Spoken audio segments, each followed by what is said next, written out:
This Sunday is Father's Day, and I'm sharing the top 5 lessons that my dad has taught me. Last session, I shared lessons 1 and 2, and today I'm going to give you 3 through 5. Lesson number 3. 2 people get 3 times as much work done as 1 person. This was a consistent phrase that my dad always said. He normally said it when we had to do yard work, and I didn't want to be out there and do anything. But you know what? He was right. He understood the power of a team or working together. You see, he would tell me that they don't get twice as much work done as 1 person. They get 3 times as much work done. It's because when you get people together, they can create synergy and energy. They can combine this power together and they can accomplish things that are greater than the sum of its parts, so to speak. You see, great leaders, they understand this. They know the power of a team. So what they do is they look at their strengths and weaknesses and they hire people or assemble a team around them that complement them. Those people's strengths are the complement of the weaknesses that the leader has. Lesson number 4. The more, the merrier. Now, I'm from the New Orleans area, and here's something interesting about South Louisiana. Most people don't RSVP.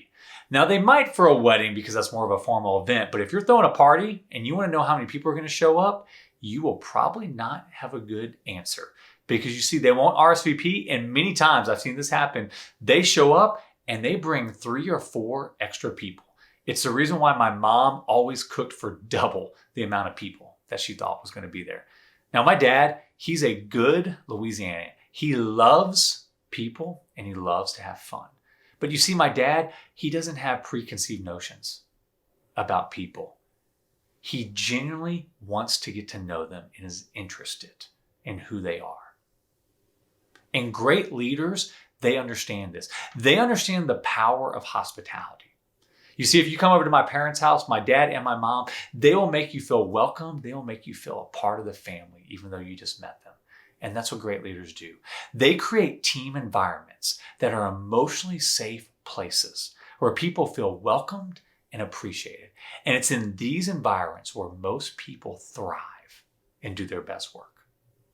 Finally, lesson number 5, the most important lesson a dad can give his son.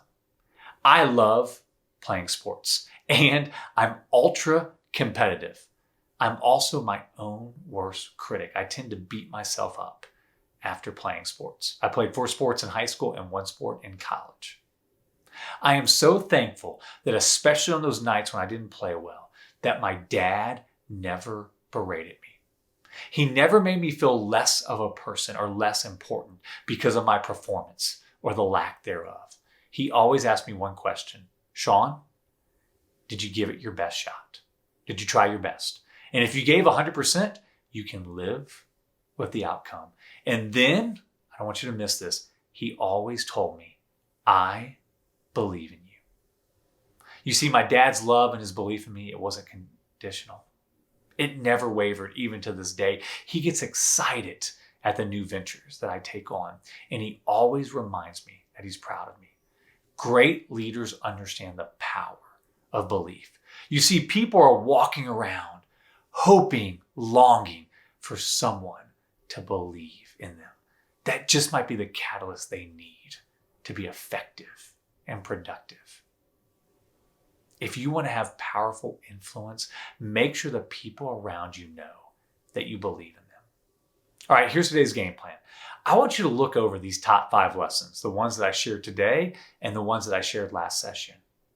And I want you to choose one of them that you want to work on, that you want to develop, that you want to add to your proverbial leadership tool belt. I guarantee you it will enhance your influence. Let me leave you with our tweetable lesson. It's by the former basketball coach, Jim Valvano.